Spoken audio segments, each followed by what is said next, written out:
Kalau kita bicara soal Injil Lukas, kita nggak lagi ngomongin catatan kuno yang berdebu. Bukan, ini adalah sebuah mahakarya literatur dan sejarah.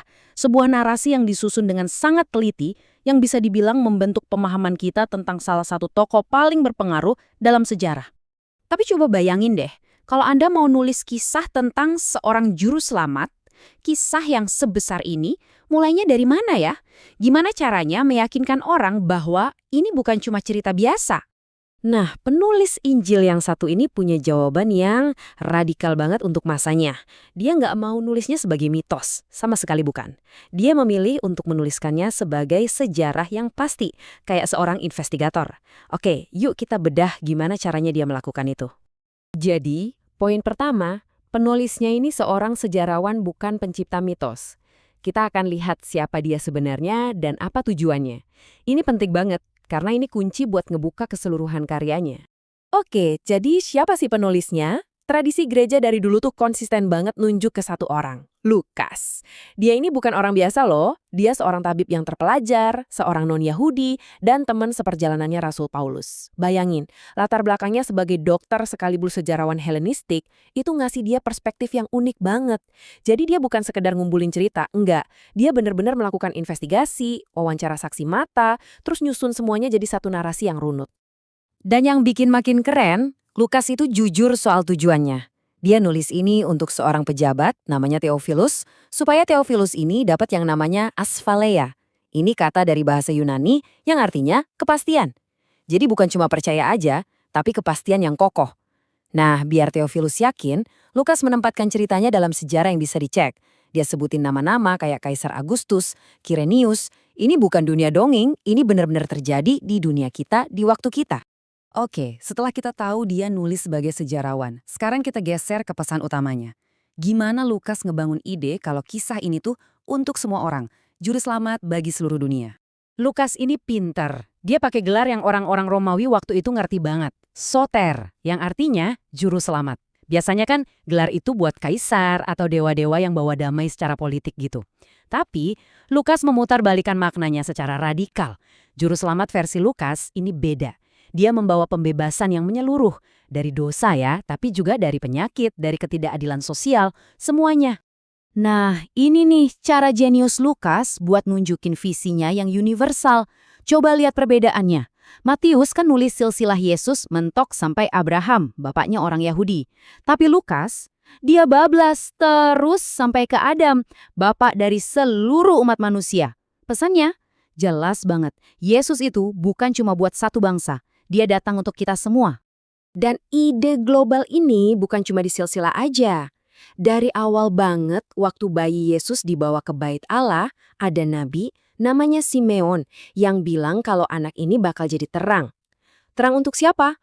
Bukan cuma untuk Israel, tapi juga untuk bangsa-bangsa lain. Ditegaskan lagi.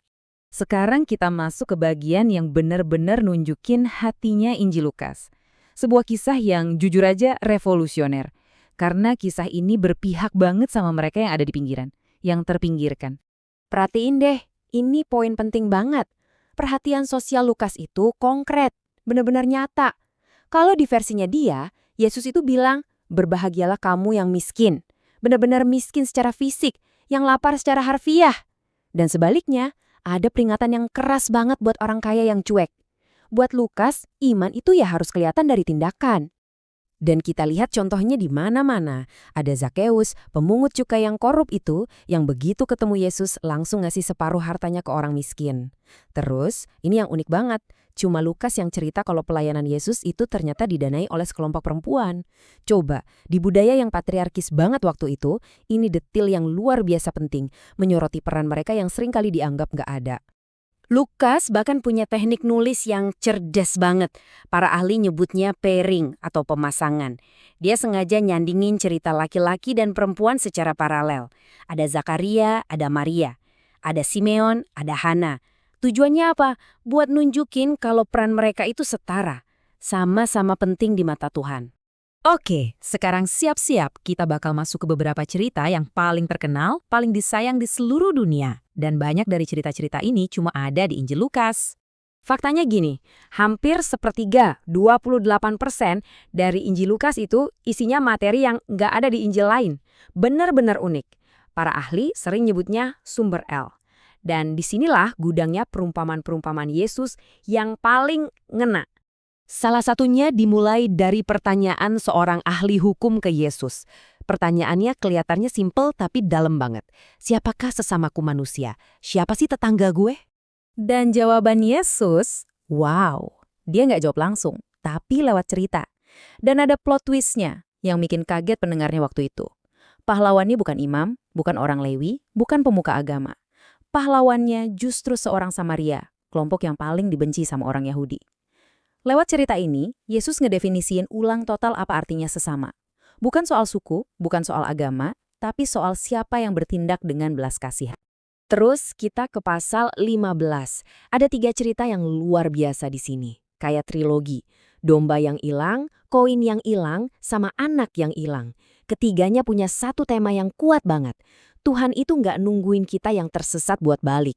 Nggak, dia yang aktif nyari dengan penuh sukacita buat bawa kita pulang. Nah, di bagian terakhir ini, kita bakal lihat gimana Lukas nyajiin Injilnya tuh bukan kayak akhir dari sebuah cerita. Justru, ini jadi model untuk perjalanan iman kita. Perjalanan yang hidup dan terus berlanjut. Bahkan di momen paling gelap di atas kayu salib, Lukas fokusnya ke belas kasihan Yesus. Cuma di Injil Lukas kita baca doa Yesus, "Bapa, ampunilah mereka." Cuma di sini kita dengar janji surga buat penjahat di sebelahnya. Dan yang paling ironis, justru seorang perwira Romawi, orang dari sistem yang nyalibin dia, yang akhirnya bilang, sungguh orang ini orang benar. Puncak ceritanya ada di sebuah perjalanan ke desa bernama Emmaus. Ada 2 murid jalan dengan lesu, hati mereka hancur, harapan mereka udah hilang. Saking putus asanya, mereka bahkan nggak sadar kalau orang yang jalan bareng mereka itu Yesus yang udah bangkit. Kisah ini tuh kayak cerminan perjalanan iman kita ya kan? Dari putus asa menuju pengenalan. Ada 3 tahap penting di sini. Pertama, waktu Yesus ngejelasin kitab suci, hati mereka jadi berkobar-kobar. Ada sesuatu yang nyala lagi. Kedua, pas Yesus mecahin roti, baru mata mereka kebuka. Ini kan dia. Dan yang ketiga, momen pengenalan itu ngubah segalanya. Rasa putus asa mereka lenyap, digantian sama semangat baru, misi baru, buat lari balik ke Yerusalem dan ngasih kesaksian. Dan disinilah kita lihat betapa jeniusnya Lukas. Injilnya itu selesai, tapi sebenarnya ini sebuah awal. Kenaikan Yesus ke sorga itu bukan perpisahan. Ini jembatan. Jembatan ke buku keduanya, Kisah Para Rasul, di mana ceritanya lanjut, misinya lanjut, lewat para murid yang dikasih kekuatan sama Roh Kudus buat bawa kisah ini ke seluruh dunia. Jadi, kita mulai dari janji Lukas untuk memberikan kepastian, aspaleia, kepada Theophilus. Nah, setelah kita lihat bareng-bareng gimana dia menyusun kisahnya, sebagai sejarawan yang teliti, sebagai pencerita bagi semua bangsa, dan sebagai pembela mereka yang terpinggirkan, pertanyaannya sekarang kembali ke Anda. Kepastian apa yang Anda temukan dalam kisahnya?